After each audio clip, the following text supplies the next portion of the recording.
നമ്മുടെ അതിർത്തി ഗ്രാമങ്ങളൊക്കെ തന്നെ ശാന്തമായ ജീവിതത്തിലേക്ക് മടങ്ങി വരുന്നു. യഥാർത്ഥ യുദ്ധകാകളങ്ങൾ ഒഴിയുന്നു. മാത്രമല്ല നമുക്ക് വീണ്ടും നമ്മൾ സാധാരണ നിലയിലേക്ക് കാര്യങ്ങളിലൊക്കെ മടക്കിയെടുക്കുന്നു എന്നറിയുന്ന ഒരു സന്തോഷകരമായ നിമിഷത്തിലേക്കാണ് നമ്മൾ പോകുന്നത്. പ്രൈം ടൈം ആരംഭിക്കുന്നു.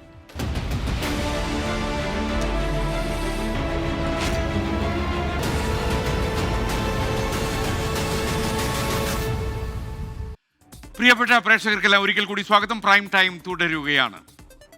ആക്രമണത്തിന് തുനിഞ്ഞാൽ മഹാവിനാശമെന്ന പാകിസ്ഥാന് മുന്നറിയിപ്പുമായി പ്രധാനമന്ത്രി നരേന്ദ്രമോദി. ഭീകരതയെയും അതിനെ പിന്തുണയ്ക്കുന്നവരെയും വെവ്വേറെ കാണില്ലെന്ന പ്രധാനമന്ത്രി ഇന്ന് വ്യക്തമാക്കി. ഇതടക്കം ഇന്ത്യ 3 തീരുമാനങ്ങൾ എടുത്തെന്നും പഞ്ചാബിലെ ആദംപൂർ വ്യോമത്താവളത്തിൽ വ്യോമസേനാംഗങ്ങളെ അഭിസംബോധന ചെയ്ത് പ്രധാനമന്ത്രി വ്യക്തമാക്കി. Bharat Mata key, Bharat Mata key, Bharat Mata key. Pak സേന ലക്ഷ്യമിട്ട പഞ്ചാബിലെ ആദംപൂർ വ്യോമത്താവളത്തിൽ പ്രധാനമന്ത്രി നരേന്ദ്രമോദി നേരിട്ടെത്തി. സേനയുടെ ധീരതയിൽ ഓപ്പറേഷൻ സിന്ദൂർ ലോകത്തലയടിച്ചെന്ന് വ്യോമസേനാംഗങ്ങളെ അഭിനന്ദിച്ച് പ്രധാനമന്ത്രി. തകർത്തെന്ന് പാകിസ്ഥാൻ അവകാശപ്പെട്ട വ്യോമ പ്രതിരോധ സംവിധാനമായ S-400 മുന്നിൽ നിന്നായിരുന്നു പ്രധാനമന്ത്രിയുടെ അഭിസംബോധന. പാകിസ്ഥാന് ഒന്നും തകർക്കാനായില്ലെന്ന സന്ദേശം. അടിച്ചാൽ തിരിച്ചടിക്കുമെന്നും ആണവ ബ്ലാക്ക്മെയിലിംഗ് വെച്ചുപൊറുപ്പിക്കില്ലെന്നും ഇന്ത്യ തീരുമാനിച്ചു. पाकिस्तानी फौज को भी बता दिया है, पाकिस्तान में ऐसा कोई ठिकाना नहीं है जहां बैठकर आतंकवादी चैन की सांस ले सके. हम घर में घुसकर मारेंगे. നീതി, നിയമം, സൈനിക ക്ഷമതയുടെ ത്രിവേണി സംഗമമാണ് ഓപ്പറേഷൻ സിന്ദൂർ. ഓപ്പറേഷൻ സിന്ദൂറിലൂടെ പാകിസ്ഥാന് പുതിയ ലക്ഷ്മണരേഖ വരച്ചെന്നും കുറച്ചു കാലത്തേക്ക് സമാധാനമായി ഉറങ്ങാൻ കഴിയില്ലെന്നും പ്രധാനമന്ത്രി. ഇന്ത്യൻ ഡ്രോണുകളും മിസൈലുകളും ശത്രുവിന്റെ കോട്ടയിൽ പതിച്ചപ്പോൾ ശത്രു കേട്ടത് ഭാരത് മാതാ കി ജയ് എന്ന ശബ്ദമെന്നും പ്രധാനമന്ത്രി. ഇന്ന് രാവിലെയാണ് ആദംപൂർ വ്യോമത്താവളത്തിൽ പ്രധാനമന്ത്രിയുടെ അപ്രതീക്ഷിത സന്ദർശനം. 24 ഡൽഹി. ഇന്ത്യ പാക് വെടിനിർത്തലിന് മധ്യസ്ഥത വഹിച്ചു എന്ന അമേരിക്കൻ പ്രസിഡന്റ് ഡൊണാൾഡ് ട്രംപിന്റെ വാദം ഇന്ന് ഇന്ത്യ തള്ളിക്കളഞ്ഞു. വെടിനിർത്തലിൽ മധ്യസ്ഥ ചർച്ച ഉണ്ടായിട്ടില്ല. കശ്മീർ വിഷയത്തിൽ 3ാം കക്ഷിയുടെ ഇടപെടൽ വേണ്ട എന്ന ഇന്ത്യയുടെ പ്രഖ്യാപിത നയത്തിൽ മാറ്റമില്ലെന്നും വിദേശകാര്യ മന്ത്രാലയ വക്താവ് രൺധീർ ജയ്സ്വാൾ പറഞ്ഞു. ഇന്ത്യ പാക് വെടിനിർത്തലിന് ധാരണയായത് താൻ ഇടപെട്ടതിന് പിന്നാലെയെന്നായിരുന്നു അമേരിക്കൻ പ്രസിഡന്റ് ഡൊണാൾഡ് ട്രംപിന്റെ വാദം. സംഘർഷം അവസാനിപ്പിച്ചാൽ ഇരു രാജ്യങ്ങളുമായി വ്യാപാരം വിപുലമാക്കാമെന്ന വാഗ്ദാനം ചെയ്തിരുന്നുവെന്ന് ഇന്നലെയും ട്രംപ് പറഞ്ഞു. ഈ വാദങ്ങളിൽ കേന്ദ്ര സർക്കാർ വിശദീകരണം നൽകണമെന്ന പ്രതിപക്ഷ ആവശ്യമുയർന്നതിനിടയിലാണ് കേന്ദ്രത്തിന്റെ വിശദീകരണം. ട്രംപിന്റെ അവകാശവാദം പൂർണ്ണമായും ഇന്ത്യ തള്ളി. അമേരിക്ക ഉൾപ്പെടെ ലോകരാജ്യങ്ങളുമായി ഓപ്പറേഷൻ സിന്ദൂർ വിവരങ്ങൾ പങ്കുവച്ചെങ്കിലും വെടിനിർത്തലിൽ മധ്യസ്ഥത ഉണ്ടായില്ല. Let me be clear, it was the force of Indian arms that compelled Pakistan to stop its firing. As regards conversations with other nations, the message from India was clear and consistent. Kashmir വിഷയത്തിൽ 3ാം കക്ഷി ഇടപെടൽ വേണ്ട എന്ന Indian നയത്തിൽ മാറ്റമില്ല എന്നും വിദേശകാര്യ മന്ത്രാലയം. കശ്മീരിലെ ഏക വിഷയം പാക് അധീന കശ്മീർ ഇന്ത്യക്ക് കൈമാറണം എന്നതാണ്. We have a long-standing national position that any issues pertaining to the Union territory of Jammu and Kashmir have to be addressed by India and Pakistan bilaterally. That stated policy has not changed. As you are aware, the outstanding matter is the vacation of illegally occupied Indian territory by Pakistan. പാകിസ്ഥാനിലെ സൈനിക കേന്ദ്രങ്ങൾ India ആക്രമിച്ചതോടെയാണ് വെടിനിർത്തലിന് Pakistan സമീപിച്ചത്. പാക് ആവശ്യപ്രകാരം നടത്തിയ DGMO തല ചർച്ചയിൽ വെടിനിർത്തലിന് ധാരണയായി. എന്നാൽ സിന്ധു നദീജല കരാർ മരവിപ്പിച്ചതുൾപ്പെടെയുള്ള നടപടികൾ തുടരും. ലഷ്കർ-ഇ-തൊയ്ബയുടെ നിഴൽ രൂപമായ TRFനെ ആഗോള ഭീകര സംഘടനയായി പ്രഖ്യാപിക്കണമെന്നാവശ്യപ്പെട്ട് ഐക്യരാഷ്ട്ര സംഘടനയെ സമീപിക്കുമെന്നും ഇന്ത്യ വ്യക്തമാക്കി. 24 ഡൽഹി. പെഹൽഗാമിൽ കൂട്ടക്കൊല നടത്തിയ ഭീകരരെ സഹായിച്ചയാളെ ഉൾപ്പെടെ 3 ലഷ്കർ ഭീകരരെ ഓപ്പറേഷൻ കല്ലറിലൂടെ ഇന്ന് സുരക്ഷാ സേന വകവരുത്തി. ഷോപ്പിയാനിൽ ഏറെ നേരം നീണ്ടുന്ന ഏറ്റുമുട്ടലിലാണ് ഒരു പാക് ഭീകരനെയും ഷോപ്പിയാൻ സ്വദേശികളായ 2 ഭീകരരെയും സേന വധിച്ചത്. ഷോപ്പിയാൻ സ്വദേശിയായ ഷഹീദ് കൂട്ടയ്ക്ക് പഹൽഗാമിൽ കൂട്ടക്കൊല നടത്തിയ ഭീകരരുമായി ബന്ധമുണ്ടെന്ന് കണ്ടെത്തിയിരുന്നു. ശ്രീനഗറിൽ നിന്ന് ബൽറാം നെടുങ്ങാടി കൂടുതൽ വിവരങ്ങളുമായി ചേരുന്നു. ഇന്ന് ബൽറാം നെടുങ്ങാടി ഈ വെടിവയ്പ് നടന്ന പ്രദേശം സന്ദർശിച്ചു എന്നാണ് ഞാൻ മനസ്സിലാക്കുന്നത്. ബൽറാം, പ്രൈം ടൈമിലേക്ക് സ്വാഗതം. ബൽറാം, ഈ പറയുന്ന വെടിവയ്പ് നടന്ന പ്രദേശത്ത് സന്ദർശനം നടത്തിയിരുന്നു. എന്താണ് അവിടെ കണ്ട കാഴ്ച?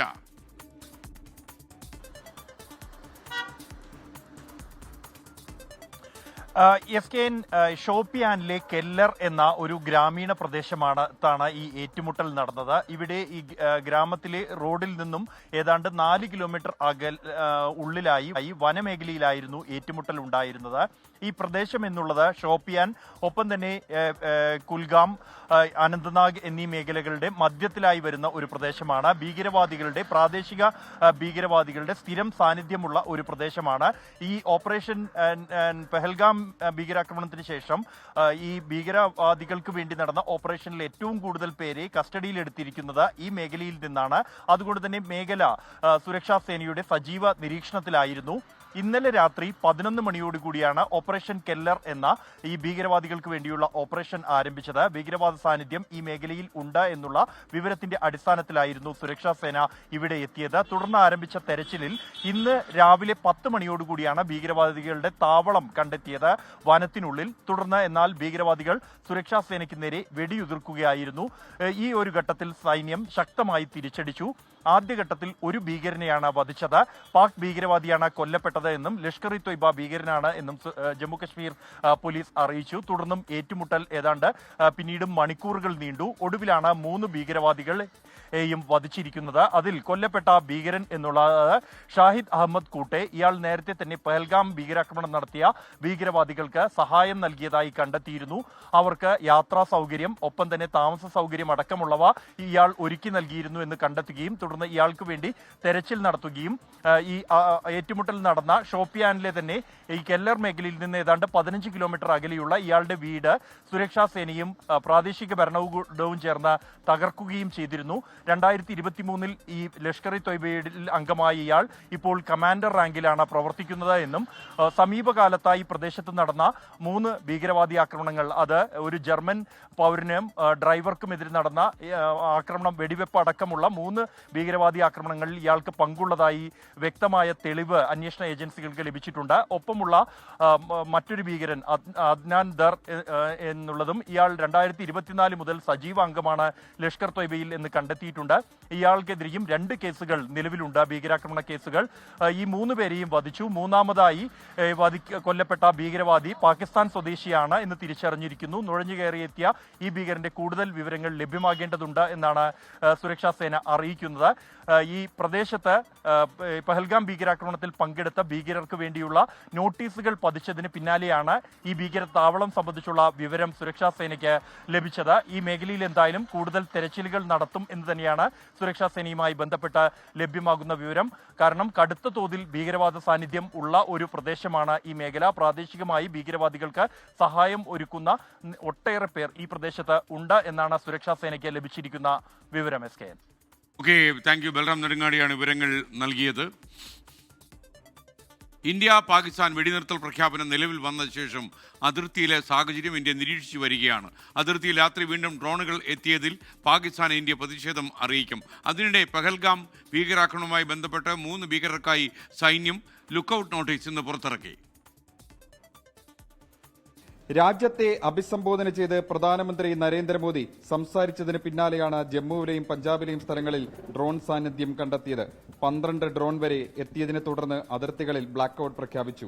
പ്രകോപനമുണ്ടായെങ്കിലും പിന്നീട് ഡ്രോണുകൾ തിരികെ പോയതായി സേന തന്നെ സ്ഥിരീകരിച്ചു. വെടിനിർത്തൽ ലംഘിച്ച് വീണ്ടും അതിർത്തിയിൽ ഡ്രോണുകൾ എത്തിയതിൽ ഇന്ത്യ പാകിസ്ഥാനെ പ്രതിഷേധമറിയിക്കും. മുൻകരുതലിന്റെ അടിസ്ഥാനത്തിൽ അതിർത്തി സംസ്ഥാനങ്ങളിലെ വിമാനത്താവളങ്ങളിൽ നിന്നുള്ള സർവീസുകൾ എയർ ഇന്ത്യയും ഇൻഡിഗോയും റദ്ദാക്കി. താൽക്കാലികമായാണ് വിമാന കമ്പനികളുടെ നടപടി. അതിനിടെ പഹൽഗാം ഭീകരാക്രമണത്തിന് പിന്നിലുള്ള 3 ഭീകരർക്കായി ലുക്കൌട്ട് നോട്ടീസ് പുറത്തിറക്കി. ഭീകരരെക്കുറിച്ച് വിവരം നൽകുന്നവർക്ക് 20 ലക്ഷം രൂപ പാരിതോഷികവും പ്രഖ്യാപിച്ചു. വെടിനിർത്തലിന് ശേഷമുള്ള ആദ്യ കേന്ദ്ര മന്ത്രിസഭ നാളെ ചേരും. സുരക്ഷാകാര്യ സമിതിയും യോഗം ചേരുന്നുണ്ട്. വെടിനിർത്തലിന് ശേഷമുള്ള സാഹചര്യം യോഗം വിലയിരുത്തും. നിലവിലെ സാഹചര്യം വിദേശകാര്യ സെക്രട്ടറി പാർലമെന്ററി സ്റ്റാൻഡിംഗ് കമ്മിറ്റിക്ക് മുന്നിൽ തിങ്കളാഴ്ച വിശദീകരിക്കും. 24 ഡൽഹി. അതിനിടയിൽ നമുക്ക് സന്തോഷം പകരുന്ന ഒരു പോസ്റ്റ് വന്നു. ഇന്ത്യൻ സൈനികരെ പ്രശംസിച്ച റഷ്യൻ യുവതിയുടെ ഇൻസ്റ്റാഗ്രാം പോസ്റ്റ് വൈറലായി. ഗുർഗോണിൽ താമസിക്കുന്ന പോളിനെയാണ് ഇന്ത്യ സുരക്ഷിതമാണെന്നും ജീവൻ പോലും പണയപ്പെടുത്തി സൈന്യം കരുതലോടെ കാവലുണ്ടെന്നും ഇൻസ്റ്റാഗ്രാമിൽ കുറിച്ചത്. ഇന്ത്യൻ സൈനികർക്ക് നന്ദി.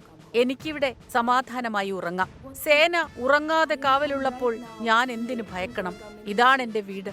ഇന്ത്യ പാകിസ്ഥാൻ സംഘർഷം രൂക്ഷമായപ്പോൾ റഷ്യയിലേക്ക് മടങ്ങാൻ പറഞ്ഞ മുത്തശ്ശിയോട് പൊളീന പറഞ്ഞതാണിത്. റഷ്യൻ പൗരയായ പൊളീന ഇന്ത്യയിലാണ് താമസം. ഇന്ത്യൻ സേനയ്ക്ക് അത്യാധുനിക ആയുധശേഖരവും വ്യോമ പ്രതിരോധ സംവിധാനങ്ങളുമുണ്ട്. അവയിൽ റഷ്യൻ നിർമ്മിത ആയുധങ്ങളും. Indian military has got such advanced weapons and air defense system which Russia itself has provided. It says so strong against all the drones or jets or planes or anything that tries to fly in. Indian soldiers have such immense education.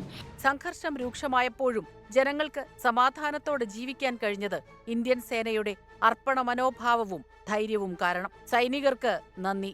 ഞങ്ങൾക്ക് സമാധാനമായി ഉറങ്ങാൻ ജീവൻ പണയം വെച്ച് കാവലിരുന്നതിന്. I'm so deeply grateful to them.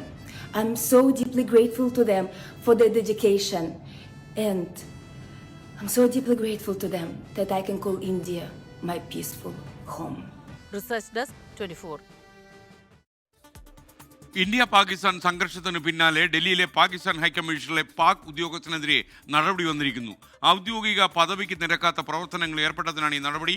ഉദ്യോഗസ്ഥനോട് 24 മണിക്കൂറിനുള്ളിൽ India വിട്ടുപോകാൻ ആവശ്യപ്പെട്ടു. ഡൽഹിയിൽ നിന്ന് കൂടുതൽ വിവരങ്ങളുമായി ആർ അച്യുതൻ തത്സമയം പ്രൈം ടൈമിൽ വരുന്നു. അച്യുതൻ, പ്രൈം ടൈമിലേക്ക് സ്വാഗതം. എന്താണ് ഈ ഉദ്യോഗസ്ഥന്റെ പേരിൽ ഇന്ത്യ ആരോപിക്കുന്ന പ്രശ്നം?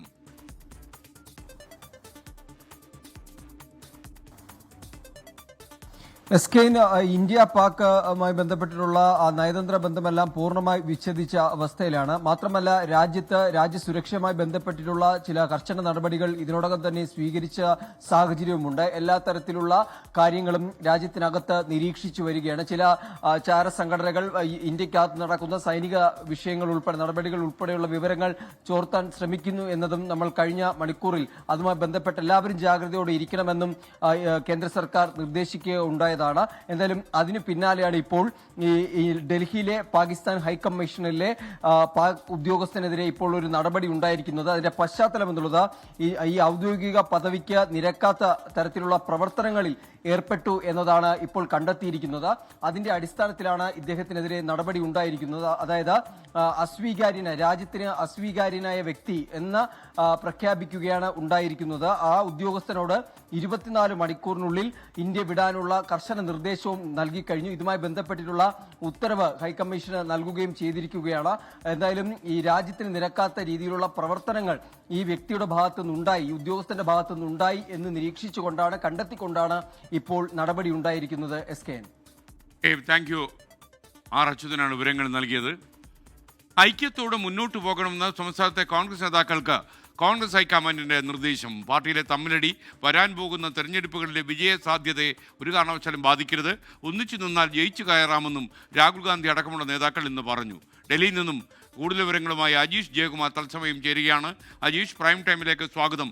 യഥാർത്ഥത്തിൽ ഈ കോൺഗ്രസ്സുകാർക്ക്, പ്രത്യേകിച്ച് മുൻനിര നേതാക്കന്മാർക്ക് ഒരു ആത്മവിശ്വാസം വന്നതുപോലെയുണ്ട് ഈ പുതിയ നേതൃത്വം വന്നപ്പോൾ.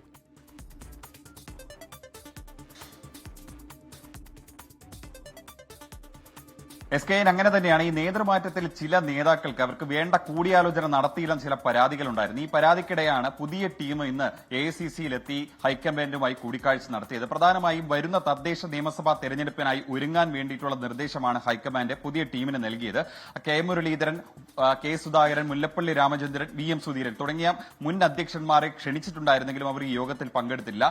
പകരം രമേശ് ചെന്നിത്തല ഉണ്ടായിരുന്നു, VD സതീശൻ ഉണ്ടായിരുന്നു, ശശി തരൂർ, കൊടിക്കുന്നിൽ സുരേഷ്, ഒപ്പം തന്നെ പുതിയ ടീമിന്റെ KPCC അധ്യക്ഷൻ സണ്ണി ജോസഫ്, വർക്കിംഗ് പ്രസിഡന്റുമാരായ PC വിശ്വനാഥ്, ഷാഫി പറമ്പിൽ, AP അനിൽകുമാർ തുടങ്ങിയവർ ഈ യോഗത്തിൽ പങ്കെടുത്തു.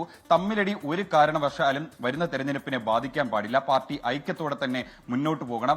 വരുന്ന സർക്കാരിനെതിരായ ജനവികാരം അനുകൂലമാക്കാൻ കഴിയണമെന്നൊരു നിർദ്ദേശം കൂടിയാണ് രാഹുൽ ഗാന്ധിയും മല്ലികാർജ്ജുൻ ഖാർഗെയും പുതിയ നേതാക്കൾക്ക് നൽകിയത്. എന്തായാലും പാർട്ടിക്കകത്ത് വലിയ അതൃപ്തി പുകയുന്നുണ്ട്. കാരണം പുതിയ നേതൃത്വത്തെ തീരുമാനിച്ചത് സംസ്ഥാനത്ത് തന്നെ മുതിർന്ന നേതാക്കളോട് കൂടിയാലോചന നടത്തിയിട്ടില്ല എന്നുള്ളൊരു വികാരം അവർക്കിടയിലുണ്ട്. എന്തായാലും ഈ പുനഃസംഘടന അടക്കമുള്ള കാര്യങ്ങളും ഇന്നത്തെ യോഗത്തിൽ ചർച്ചയായി. പുതിയ ടീമിനെ പ്രഖ്യാപിക്കാനും അവർക്ക് നിർദ്ദേശം നൽകി കഴിഞ്ഞു. ആദ്യം DCC തലത്തിലുള്ള ഭാരവാഹികളായിരിക്കും തീരുമാനിക്കുക. അതിനുശേഷം സംസ്ഥാന ജനറൽ സെക്രട്ടറി തലത്തിലുള്ള കമ്മിറ്റിയെ തീരുമാനിക്കാനുള്ള നിർദ്ദേശം നൽകി. എന്തായാലും തദ്ദേശ തെരഞ്ഞെടുപ്പ് വരുന്ന 2026 നിയമസഭാ തെരഞ്ഞെടുപ്പിന് ഒരുങ്ങാനുള്ള നിർദ്ദേശമാണ് നൽകിയിട്ടുള്ളത്. എന്തായാലും പാർട്ടി തെരഞ്ഞെടുപ്പ് മൂഡിലായി കഴിഞ്ഞുവെന്നാണ് UDF കൺവീനർ അടൂർ പ്രകാശ് അടക്കമുള്ളവർ ഈ കൂടിയാലോചനയ്ക്ക് ശേഷം പുറത്തു വന്ന മാധ്യമങ്ങളോട് പറഞ്ഞത്. എന്തായാലും കെ സുധാകരൻ പങ്കെടുക്കാത്തതിൽ അദ്ദേഹം ചില അസൗകര്യം അറിയിച്ചിട്ടുണ്ടെന്ന് KPCC പ്രസിഡന്റ് സണ്ണി ജോസഫ് വിശദീകരിച്ചുവെങ്കിലും അതല്ല കാരണമെന്ന് പലരും പറയുന്നുണ്ട്. എന്തായാലും ഏറ്റവും പ്രധാനപ്പെട്ട കാര്യം കോൺഗ്രസ് അടുത്ത തെരഞ്ഞെടുപ്പിന് വേണ്ടിയിട്ടുള്ള ഒരുക്കങ്ങൾക്കായി തയ്യാറായി കഴിഞ്ഞു. അതിനു വേണ്ടിയിട്ടുള്ള പ്രവർത്തനങ്ങളാണ് ഇനി നടക്കാൻ പോകുന്നത് എന്നാണ് പറഞ്ഞത്. എന്തായാലും മുന്നണി വിപുലീകരണം അടക്കമുള്ള കാര്യങ്ങൾ ഇനി ചർച്ച ചെയ്ത് തീരുമാനിക്കുമെന്നും നേതാക്കൾ ഈ യോഗത്തിന് ശേഷം മാധ്യമങ്ങളോട് പറഞ്ഞു. Thank you Ajeesh Jayakumar. കോഴിക്കോട് താമരശ്ശേരിയിൽ 2 വിദ്യാർത്ഥികൾ കുളത്തിൽ മരിച്ച നിലയിൽ കണ്ടെത്തി. പുനൂർ സ്വദേശിയായ മുഹമ്മദ് ഫർസാൻ, മുഹമ്മദ് അബൂബക്കർ എന്നിവരാണ് മരിച്ചത്. വീടിന് സമീപത്തെ കുളത്തിൽ നിന്നാണ് മൃതദേഹങ്ങൾ കണ്ടെത്തിയത്. കോഴിക്കോട് നിന്ന് രാഹുൽ സുരേഷ് കൂടുതൽ വിവരങ്ങളുമായി ചേരുന്നു. രാഹുൽ, എന്താണ് സംഭവിച്ചത്?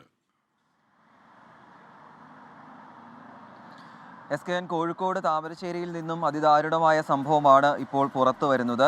പൂനൂരിന് സമീപം കാന്തപുരത്താണ് 2 വിദ്യാർത്ഥികളെ മുങ്ങി മരിച്ച നിലയിൽ കണ്ടെത്തിയിട്ടുള്ളത്.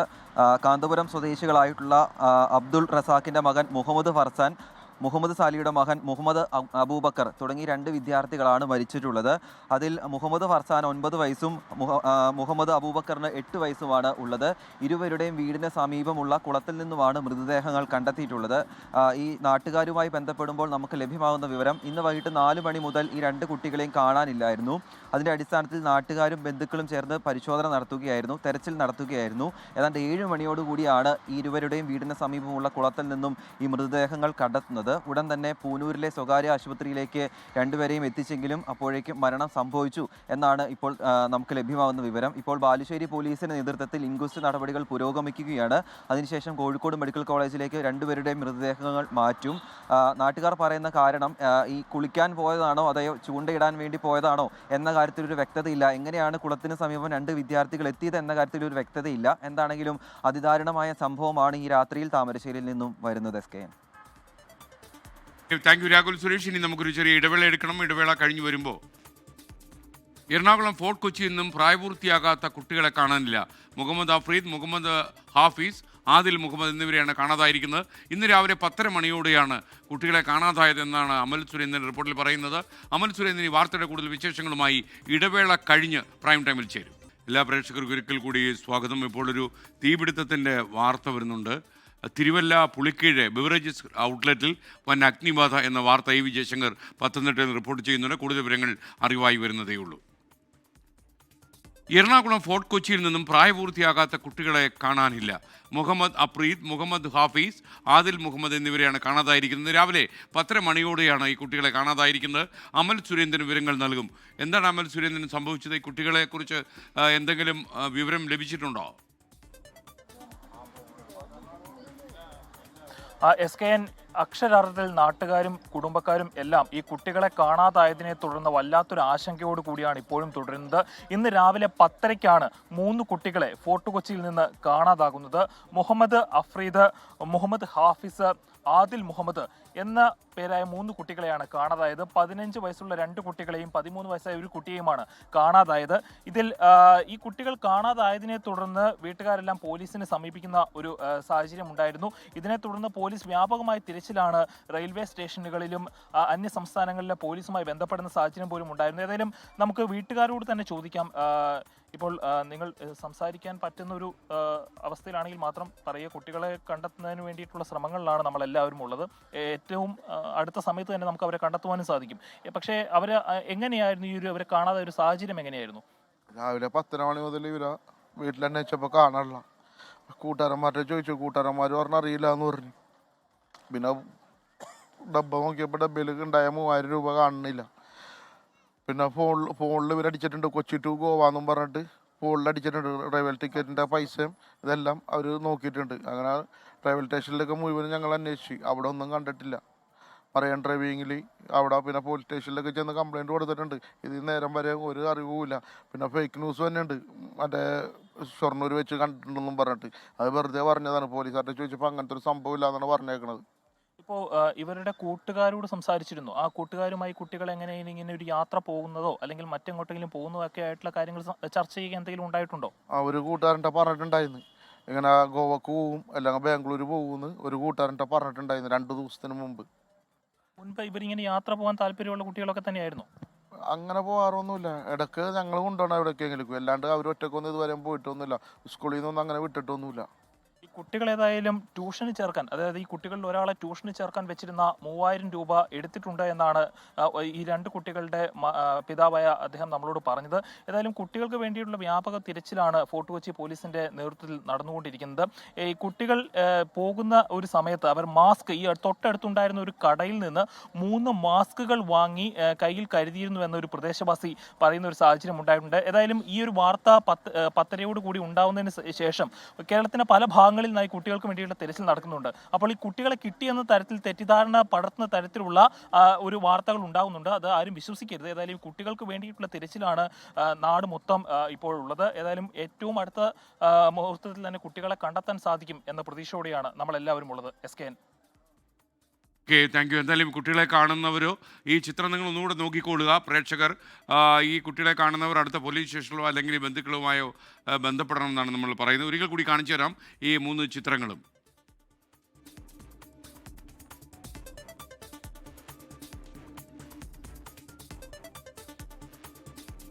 ഓക്കെ, അപ്പോൾ ഈ കുട്ടികളെ കണ്ടാൽ നിങ്ങൾ അറിയിക്കണം. റാപ്പർ വേടനെതിരെ വിദ്വേഷ പ്രസംഗവുമായി RSSന്റെ മുഖപത്രം കേസരി വാരികയുടെ മുഖ്യപത്രാധിപർ NR മാധു. വേടന് പിന്നിൽ രാജ്യത്തിൻ്റെ വിഘടനവാദികളാണ്. വേടൻ്റെ പാട്ടുകൾ ജാതി ഭീകരവാദം പ്രചരിപ്പിക്കുന്നു. വളർന്നു വരുന്ന തലമുറയിലേക്ക് വിഷം കുത്തിവെക്കുന്ന കല ആഭാസമാണ് എന്നാണ് NR മധു ഇതിനെക്കുറിച്ച് പറഞ്ഞത്. പക്ഷേ വേടന്റെ പാട്ട് എന്ന് പറയുന്നത് ജാതി ഭീകരവാദം പ്രചരിപ്പിക്കുന്ന, വിഘടനവാദം പ്രചരിപ്പിക്കുന്ന സാഹിത്യത്തെ നമ്മുടെ വളർന്നു വരുന്ന തലമുറയിലെ മനസ്സിലേക്ക് വിഷം കുത്തിവെക്കുന്ന കലാഭാസമായി അങ്ങനെ അരങ്ങുവാഴുകയാണ്. വേടൻ എന്ന് പറയുന്ന കലാകാരന്റെ പിന്നിൽ ശക്തമായ സ്പോൺസർ ശക്തികളുണ്ട്. സൂക്ഷ്മമായി പഠിച്ചാൽ അത് ഈ രാജ്യത്തിന്റെ വിഘടനം സ്വപ്നം കണ്ട് കഴിയുന്ന തമോമയ ശക്തികൾ അയാളുടെ പിന്നിലുണ്ട് എന്ന് കൃത്യമാണ്. ഷവർമയുമായി ബന്ധപ്പെട്ടും NR മധുവിന്റെ ഒരു വിവാദ പരാമർശം ഇന്നുണ്ടായി. ശ്മശാനത്തിലൂടെ കടന്നു പോകുന്ന പ്രതീതിയാണ് ഇന്ന് നമ്മുടെ കേരളത്തിലെ തെരുവിലൂടെ വൈകുന്നേരം സഞ്ചരിച്ചാൽ ഉള്ളത്. അവിടെ നമ്മൾ ശവവർമ്മയാണ് കഴിക്കുന്നത്. ചിലരതിന് ഷവർമ്മ എന്ന് പറയുന്നുണ്ട്. കഴിക്കുന്നത് വർമ്മയാണ്, കഴിക്കുന്നത് ശവമാണ്. അതുകൊണ്ടാണ് അതിന് ശവവർമ്മ എന്ന് പേര്. കേരളത്തിൽ ഷവർമ്മ കഴിച്ച് അനേകം പേര് മരിച്ചു. അതിലൊരു മുഹമ്മദ് ഇല്ല, അതിലൊരു ആയിഷ ഇല്ല, അതിലൊരു തോമസ് ഇല്ല, പക്ഷെ അതിൽ വർമ്മയുണ്ടായിരുന്നു. അതുകൊണ്ടായിരിക്കും ഒരുപക്ഷെ അത് ഷവർമ്മയായത്. ഈ ആക്രാന്തം മൂത്ത് ഭണ്ഡാരമടങ്ങാൻ ഇത് പോയി തിന്നു ചാകുന്നവന്റെ പേര് ഹിന്ദു എന്നാണ്. കൊല്ലത്ത് നിന്നും അരുൺ രാജ് വിവരങ്ങളുമായി ചേർന്നു. ഇത്തരം വിദ്വേഷകരമായ ഒരു പ്രസംഗം ഏത് സാഹചര്യത്തിലാണ് ഈ കേസരിയുടെ പത്രാധിപൻ നടത്തിയത്? NR മധുവിന്റെ പ്രസംഗം അതേപടി ആവർത്തിക്കുവാൻ നമുക്ക് കഴിയില്ല. കാരണം അത്ര വർഗീയ വിദ്വേഷ പരാമർശങ്ങളാണ് അദ്ദേഹത്തിന്റെ ഭാഗത്ത് നിന്ന് ഈ ക്ഷേത്രത്തിന്റെ ഒരു പ്രതിഷ്ഠാകർമ്മവുമായി നടത്തിയ പരിപാടിക്കിടെ ഉണ്ടായത്. കൊല്ലം കിഴക്കേക്കല്ലട പുതിയടത്ത് ശ്രീ പാർവതി ദേവി ക്ഷേത്രത്തിൽ നടന്ന പരിപാടിയിലായിരുന്നു അദ്ദേഹത്തിന്റെ ഈ പ്രസംഗം നടന്നത്. വേടന്റെ പാട്ടുകൾ ജാതി ഭീകരവാദം പ്രചരിപ്പിക്കുന്നതാണ് എന്ന ആമുഖത്തോടെയാണ് അദ്ദേഹം തുടങ്ങുന്നത്. തുടർന്ന് ഈ വേടൻ ആളെ കൂട്ടാൻ പാട്ട് നടത്തുന്നവർ നാളെ ഈ അമ്പലപ്പറമ്പുകളിൽ ക്യാബറ അടക്കം നടത്തുമെന്ന വളരെ വലിയ പരാമർശം കൂടി അദ്ദേഹത്തിന്റെ ഭാഗത്തുനിന്ന് ഉണ്ടാവുകയും ചെയ്തു. വേടന്റെ പിന്നിൽ ശക്തമായ സ്പോൺസർ ശക്തികളാണ് എന്നതാണ് അദ്ദേഹം മുന്നോട്ട് വെക്കുന്ന വാദങ്ങളിൽ ഏറ്റവും പ്രധാനം. റാപ്പർ വേടനെതിരെ കടന്നക്രമമാണ് അദ്ദേഹത്തിന്റെ വാക്കുകളിൽ ആദ്യമധ്യാന്തം തന്നെ ഉണ്ടായിരുന്നത്. പിന്നീട് ഈ ഷവർമ്മയ്ക്കെതിരെയാണ്. ഈ വൈകുന്നേരങ്ങളിലെ തെരുവോരങ്ങളിൽ ശ്മശാനത്തിന്റെ മണമാണ് എന്നതായിരുന്നു അദ്ദേഹത്തിന്റെ പരാമർശങ്ങളിലൊന്ന്. ഈ ഷവർമ്മ കഴിക്കുന്നവരൊക്കെ വർമ്മമാരാണെന്നും മരണപ്പെട്ടവരുടെ ഒരു വിഭാഗത്തിൽപ്പെട്ടവർ മാത്രമാണെന്നും അദ്ദേഹം ഈ പ്രസംഗത്തിൽ എന്തായാലും നടത്തുകയുണ്ടായി. എന്തായാലും സംഭവത്തിനെതിരെ ഇതുവരെ പരാതിയൊന്നും പോലീസിന് ലഭിച്ചിട്ടില്ല. പരാതി ഉണ്ടായാൽ നടപടിയിലേക്കടക്കം കടക്കും എന്നുള്ളതാണ് കിഴക്കേക്കല്ലട പോലീസുമായി സംസാരിക്കുമ്പോൾ നമുക്ക് മനസ്സിലാക്കാൻ കഴിയുന്നത്. കുണ്ട്രയിൽ നടന്ന ഒരു ക്ഷേത്ര പരിപാടിയിൽ സംസാരിക്കുന്നതിനിടയിലാണ് ഇദ്ദേഹത്തിന്റെ ഈ വർഗീയ വിദ്വേഷ പരാമർശം ഉണ്ടായത്. Thank you. അരുൺ രാജാണ് വിവരങ്ങൾ നൽകിയത്. പത്തനംതിട്ട തിരുവല്ല പുളിക്കീട് ബിവറേജസ് ഗോഡൌണിൽ വൻ അഗ്നിബാധ. അഗ്നിരക്ഷാ സേനയെത്തി തീ അണയ്ക്കാൻ ശ്രമിക്കുകയാണ്. AV ജയശങ്കർ ചേരുന്നു. തീ അണയ്ക്കുന്ന ദൃശ്യങ്ങൾ പ്രേക്ഷകർ ആദ്യം കാണുക. ഇതാണ് ഈ ഗോഡൌൺ തീ പിടിച്ചപ്പോഴുണ്ടായ സംഭവം. AV ജയശങ്കർ ചേരുന്നു. AV ജയശങ്കർ, തീ പിടിക്കുന്നതിന്റെ പ്രാഥമിക കാരണം എന്താണെന്ന് വ്യക്തമായോ? 8 മണിയോടുകൂടിയാണ് ഇത്തരത്തിൽ വലിയൊരു അഗ്നിബാധ ഈ ബിവറേജിന്റെ ഈ സംഭരണ കേന്ദ്രത്തിൽ ഉണ്ടായിരിക്കുന്നത്. വലിയ തോതിലുള്ള തീപിടുത്തമാണ്. കെട്ടിടം ഏറെക്കുറെ പൂർണ്ണമായി കത്തിയമർന്നു എന്നാണ് ദൃശ്യങ്ങളിൽ നിന്ന് ഉൾപ്പെടെ നമുക്ക് മനസ്സിലാക്കാൻ സാധിക്കുന്നത്. തിരുവല്ലയിൽ നിന്ന് ഫയർഫോഴ്സ് എത്തി തീ അണയ്ക്കാനുള്ള ഒരു ശ്രമം നിലവിൽ തുടർന്നുകൊണ്ടിരിക്കുകയാണ്. ഈ ഗോഡൌണിന്റെ പിൻവശത്ത് വെൽഡിംഗ് വർക്കുകൾ നടക്കുന്നുണ്ടായിരുന്നു ചില മെയിൻ്റനൻസിന്റെ ഭാഗമായി. ഇതിൽ നിന്ന് തീ പടർന്നതെന്നാണ് പ്രാഥമികമായി നമുക്ക് ലഭ്യമാവുന്ന വിവരങ്ങൾ. ഈ കാര്യത്തിലൊക്കെ തന്നെ ഒരു അന്വേഷണം വേണം. പക്ഷേ പ്രാഥമികമായി ആദ്യഘട്ടത്തിൽ ഫയർഫോഴ്സ് ഇവിടുത്തെ തീ നിയന്ത്രണ വിധേയമാക്കാനുള്ള ഒരു ശ്രമമാണ് നടത്തിക്കൊണ്ടിരിക്കുന്നത്. നിലവിൽ തിരുവല്ലയിൽ നിന്നുള്ള ഒരു ഫയർഫോഴ്സ് യൂണിറ്റ് എത്തിയാണ് തീ അണയ്ക്കാനുള്ള ശ്രമം നടത്തുന്നത്. കൂടുതൽ യൂണിറ്റുകൾ ഈ സ്ഥലത്തേക്ക് എത്തുമെന്ന് തന്നെയാണ് നമ്മൾ മനസ്സിലാക്കുന്നത്. കാരണം അത്രമാത്രം തീ ഇങ്ങോട്ട് വ്യാപിപ്പിച്ചിട്ടുണ്ട്. അലുമിനിയം ഷീറ്റിൻ്റെ മേൽക്കൂരയുള്ള കെട്ടിടമാണ് ഏറെക്കുറെ പൂർണ്ണമായും അഗ്നിക്ക് ഇരയായിരിക്കുന്നത്. ബിവറേജ് കോർപ്പറേഷൻ സംബന്ധിച്ച് ലക്ഷങ്ങളുടെ നഷ്ടം ഉണ്ടാകുമെന്ന കാര്യത്തിൽ സംശയമില്ല. കാരണം അത്രമാത്രം ഈ മദ്യം ഉൾപ്പെടെയുള്ള ഉൽപ്പന്നങ്ങൾ ഇതിനകത്ത് സംഭരിച്ചു വെച്ചിരുന്നു എന്നാണ് മനസ്സിലാക്കുന്നത്. എത്രമാത്രം ഈ മദ്യം സംഭരിച്ചു എന്ന കാര്യത്തിൽ വ്യക്തതയില്ല. പക്ഷേ വലിയ തോതിൽ അഗ്നിബാധയുണ്ടായി. ഉള്ളിൽ ഈ ആൽക്കഹോൾ കണ്ടന്റുള്ള ഉൽപ്പന്നങ്ങളായതിനാൽ തന്നെ അഗ്നി വലിയ തോതിൽ പടർന്നു പിടിക്കാനും കാരണമായി. അതാണ് വലിയൊരു അഗ്നിബാധയിലേക്ക് നയിച്ചത്. എന്തായാലും ഇവിടെ ഈ കെട്ടിടത്തോട് ചേർന്ന് വെൽഡിംഗ് വർക്ക് ഉൾപ്പെടെ നടന്നിരുന്നു. ഇതിൽ നിന്ന് സുരക്ഷാ വീഴ്ച മൂലം അഗ്നി ഇങ്ങോട്ട് പടർന്നതാണ് ഇത്തരത്തിൽ തീപിടുത്തത്തിലേക്ക് നയിച്ചതെന്നാണ് പ്രാഥമികമായി നമുക്ക് ലഭ്യമാവുന്ന വിവരം. എന്തായാലും നിലവിൽ ഫയർഫോഴ്സ് എത്തി ഈ തീ അണയ്ക്കാനുള്ള ഒരു തീവ്ര പരിശ്രമം നടത്തിക്കൊണ്ടിരിക്കുകയാണ്. വലിയ അഗ്നിബാധയാണ്. ആ ദൃശ്യങ്ങൾ കാണുമ്പോൾ വലിയ ഞെട്ടലാണ് ഉണ്ടാകുന്നത്. ഒരു കെട്ടിടം മുഴുവൻ അഗ്നി വിഴുങ്ങുന്ന കാഴ്ചയാണ് നമ്മൾ അവിടെ നിന്ന് കാണുന്നത്. എന്തായാലും ഫയർഫോഴ്സ് തീ അണയ്ക്കാനുള്ള ഒരു ശ്രമം നടത്തുന്നു. ലക്ഷങ്ങളുടെ നഷ്ടം തന്നെ ഈ അഗ്നിബാധയിലൂടെ ഉണ്ടാകുന്ന കാര്യത്തിൽ സംശയമില്ല. എന്തായാലും തീ അണയ്ക്കാനുള്ള ശ്രമം തുടരുകയാണ്. Thank you. വി ജയശങ്കറാണ് വിവരങ്ങൾ നൽകിയത്. രാത്രി 8 മണിയോടെയായിരുന്നു ഇവിടെ തീപിടിച്ച് കെട്ടിടവും ഗോഡൌണും പൂർണ്ണമായും കത്തി നശിച്ചു എന്നാണ് വിവരം. മറ്റൊരു വാർത്തയിലേക്ക്. സംസ്ഥാനത്തെ മയക്കുമരുന്ന് കേസുകളിൽ വൻ വർധനയുണ്ടായിരിക്കുന്നു. കഴിഞ്ഞ 4 കൊല്ലത്തിനിടെ എക്സൈസ് വകുപ്പ് രജിസ്റ്റർ ചെയ്തത് 87,101 NDPS കേസുകൾ. ശിക്ഷാനിരക്ക് ദേശീയ ശരാശരിയേക്കാൾ ഏറെ മുന്നിലാണെങ്കിലും കേരളത്തിലെ ലഹരി വ്യാപനം കുറയ്ക്കാൻ കഴിയുന്നില്ല. 24 പ്രൈം ടൈം ബ്രേക്കിംഗ്. ഇന്ത്യയുടെ മയക്കുമരുന്ന് ഭൂപടത്തിൽ അടുത്ത കാലം വരെ ഇല്ലാതിരുന്ന കേരളം മയക്കുമരുന്ന് വ്യാപകമായ പഞ്ചാബിനേക്കാൾ മോശമായ പ്രതിസന്ധിയിലാണ് നിലവിലുള്ളതെന്നാണ് കണക്കുകൾ സൂചിപ്പിക്കുന്നത്. ഡോക്ടേഴ്സ് മുതൽ സ്കൂൾ കുട്ടികൾ വരെ നീളുന്ന മയക്കുമരുന്നിന്റെ ശൃംഖല. ലഹരിയുടെ ഹോട്ട്സ്പോട്ടുകളായി വിദ്യാഭ്യാസ സ്ഥാപനങ്ങൾ മാറുന്ന സ്ഥിതി ആശങ്കയ്ക്കേറെ ഉണ്ടെന്ന് ഓരോ നിമിഷവും ഓർമ്മപ്പെടുത്തുന്നതാണ് ലഹരി മാഫിയയുടെ നെറ്റ്വർക്ക്. കഴിഞ്ഞ 4 വർഷത്തിനിടെ സംസ്ഥാനത്ത് മയക്കുമരുന്നുമായി ബന്ധപ്പെട്ട 87,101 കേസുകൾ രജിസ്റ്റർ ചെയ്യപ്പെട്ടു. ഇതിൽ 93,599 പേർ അറസ്റ്റിലായെന്നാണ് സർക്കാർ രേഖകൾ ചൂണ്ടിക്കാട്ടുന്നത്. അതായത് 2017-2021 കാലയളവിൽ ഉള്ളതിനേക്കാൾ 3 ഇരട്ടി കേസുകൾ. 2025 ആദ്യ മാസത്തിൽ കേരളത്തിൽ ഏകദേശം 2000 NDPS കേസുകൾ റിപ്പോർട്ട് ചെയ്തു. 2023 ഇത് 30,697 ആയിരുന്നു. കേരളത്തിൽ പിടികൂടിയ കള്ളക്കടത്തുകളിൽ cocaine, hashish, brown sugar, heroin എന്നിവയ്ക്കൊപ്പം MDMAയും 1ാം സ്ഥാനത്താണ്.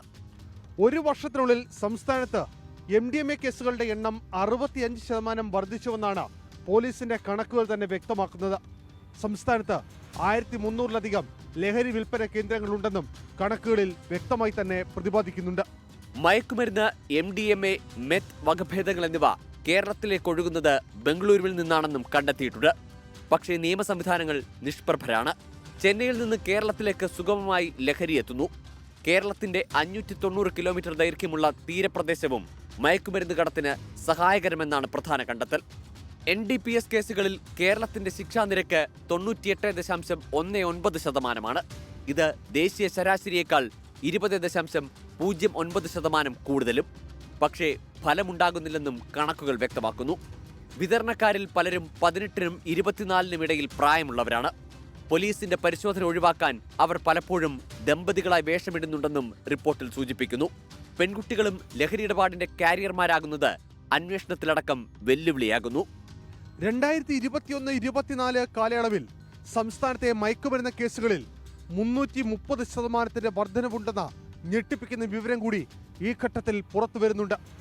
കൊല്ലത്തുനിന്ന് ക്യാമറാമാൻ അരുണസാറിനൊപ്പം അരുൺ രാജ്, 24. വ്യാപനം വളരെ കൂടുന്നു എന്ന് തന്നെയാണ് നമ്മുടെ അന്വേഷണത്തിന് മനസ്സിലാക്കാൻ കഴിഞ്ഞത്. നമ്മുടെ റിപ്പോർട്ടിലും അത് നമ്മൾ എടുത്തു പറയുന്നുണ്ട്. മുഖ്യമന്ത്രിക്ക് സമർപ്പിക്കുന്ന റിപ്പോർട്ട് എത്രയും പെട്ടെന്ന് നൽകാനാണ് നമ്മുടെ തീരുമാനം. കണ്ണൂരിൽ ബാങ്ക് ലോൺ എടുത്ത് നൽകിയതിന്റെ പേരിൽ പെൺകുട്ടിയെ ലൈംഗിക അതിക്രമത്തിന് ഇരയാക്കിയ കേസിൽ വയോധികൻ ഉൾപ്പെടെ 3 പേരെ പോലീസ് അറസ്റ്റ് ചെയ്തു. പാതിരിയാട് സ്വദേശി ഷാജി, കൂത്തുപറമ്പിലെ ജിനേഷ്, അഹമ്മദ് കുട്ടി എന്നിവരാണ് ഇപ്പോൾ അറസ്റ്റിലായത്. 1 വർഷത്തിലേറെയായി ഈ പെൺകുട്ടിയോട് അതിക്രമം കാണിക്കുകയായിരുന്നു. അരുൺ പൂപ്പറമ്പ കണ്ണൂരിൽ നിന്നും ടെലിഫോണിൽ ചേരുന്നു. അരുൺ, പ്രൈം ടൈമിലേക്ക് സ്വാഗതം. എന്താണ് ശരിക്കും സംഭവിച്ചത്? ഒരു ബാങ്ക് ലോൺ തരപ്പെടുത്തിയിട്ട് പിന്നാലെ കൂടി അക്രമം കാണിച്ചു എന്നാണോ? SK അത്യന്തം ഞെട്ടിപ്പിക്കുന്ന ഒരു സംഭവമാണ് പാനൂർ പോലീസ് സ്റ്റേഷൻ പരിധിയിൽ രജിസ്റ്റർ ചെയ്തിട്ടുള്ളത്. ഇപ്പോൾ സൂചിപ്പിച്ചതുപോലെ തന്നെ പ്രായപൂർത്തിയാകാത്ത ഒരു പെൺകുട്ടിക്ക് ബാങ്ക് വായ്പ എടുത്തു നൽകിയതിന്റെ പേരിലാണ് ആ പെൺകുട്ടിയെ ലൈംഗികാതിക്രമത്തിന് ഇരയാക്കിയത്.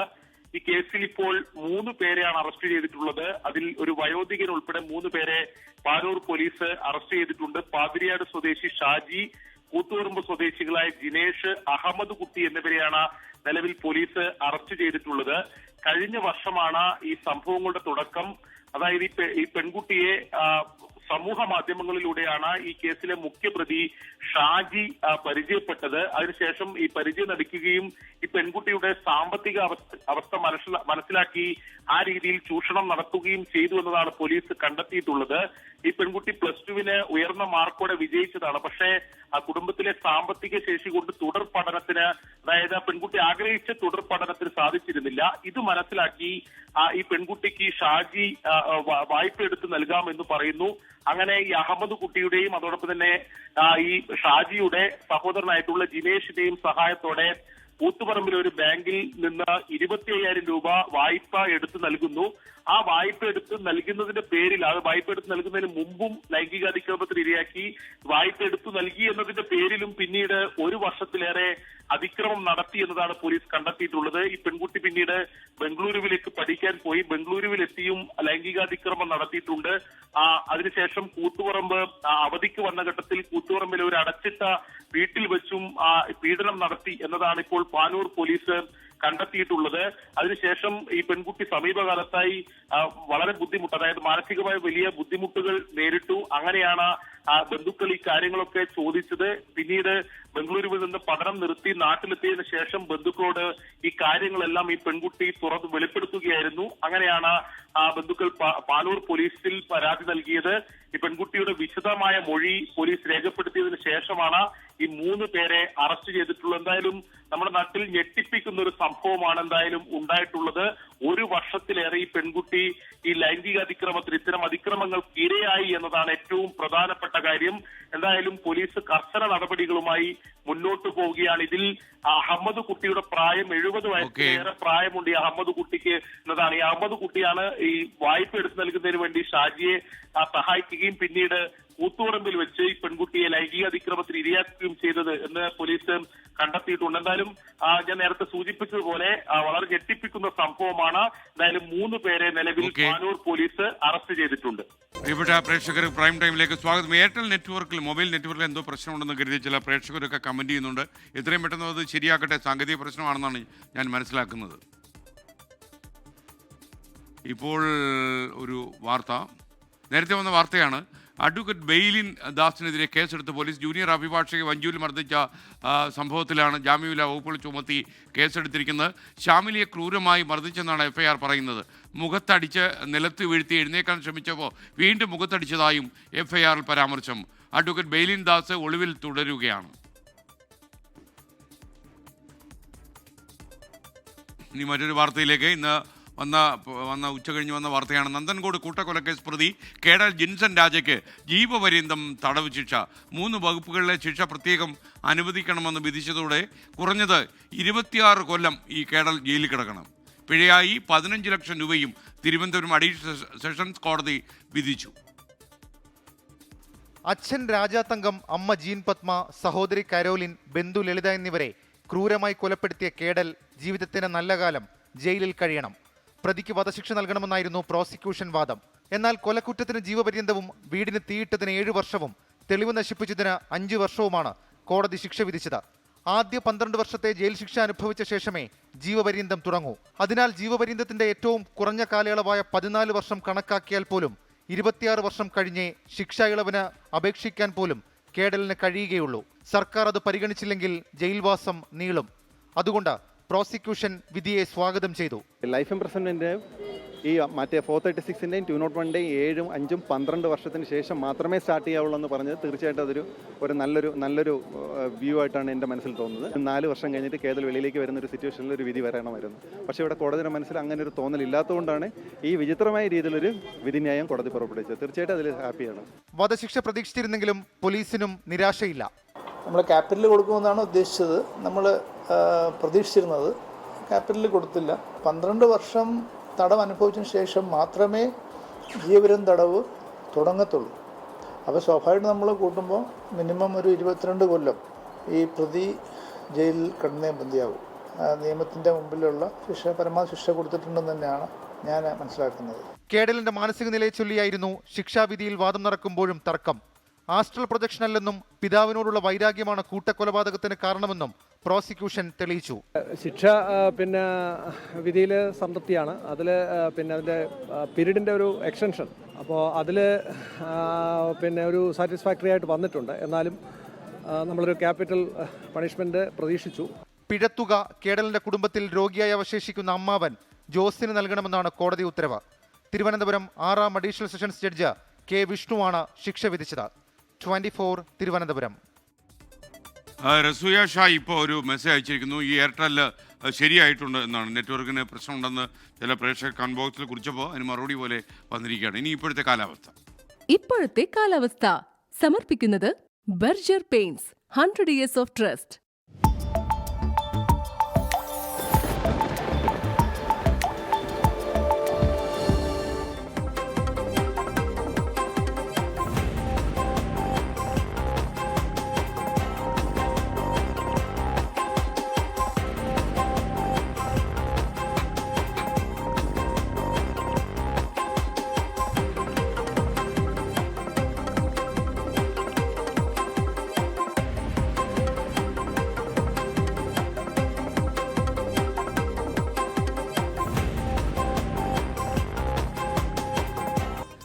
പ്രിയപ്പെട്ട പ്രേക്ഷകരെ, ഇനി നമുക്ക് പ്രൈം ടൈം അവസാനിപ്പിക്കാൻ സമയമാകുന്നു. നിങ്ങൾക്കൊരു നല്ല രാത്രി ഞാൻ നേരുന്നു. Good night.